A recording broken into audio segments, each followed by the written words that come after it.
Promotion হয়ে গেছে দাদার এবার। আজকের ভিডিওটা একটু অন্যরকম হবে অন্য দিনের তুলনায়। Hello everyone, welcome to my another new video. আজকে এই ভিডিওতে আমি দেখাবো আমি আমার ভাইটাদের তরফ থেকে ভাইফোঁটাতে আমি কি গিফট পেলাম সেগুলো। আমি বেশ কিছুদিন ধরে ভাবছিলাম যে এই স্ট্রেটনার প্লাস কার্লারটা আমি কিনবো। তো এবার দেখছি ভাইফোঁটাতে আমার ভাই গিফট করে দিয়েছে। ইভেন ফ্লিপকার্টের উইশ লিস্টেও সেভ করা ছিল আমার। যাক, ভালোই হলো, ভাই গিফট করে দিল। আমার ভীষণ পছন্দ হয়েছে এটা। আর দেন কার্লিংয়ে পড়া যাবে, বোঝা যাচ্ছে দেখে। এটা হচ্ছে ভাইয়ের তরফ থেকে ভাইফোঁটার গিফট, আর দাদার তরফ থেকেও আছে, দেখাচ্ছি। এটা হচ্ছে দাদার তরফ থেকে টাকা। প্রমোশন হয়ে গেছে দাদার এবার 1000 টাকা। বাহ, ভালোই,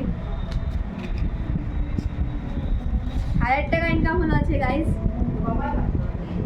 তারপরে স্ট্রেটনার, বাট আমার গিফটটা এখনো অন দ্য ওয়ে। ভাই দাদাদেরকে এখনো কবে সে অর্ডার করেছি এখনো এসে পৌঁছায়নি। ডেলিভারি ডেট 22 তারিখ দিয়েছিল, কিন্তু এখনো এসে কেন পৌঁছায়নি আমি জানি না। আজকে 23 তারিখ, যাই হোক 25 তারিখ দেখাচ্ছে, এখন আসবে, আসলে দেবো তখন।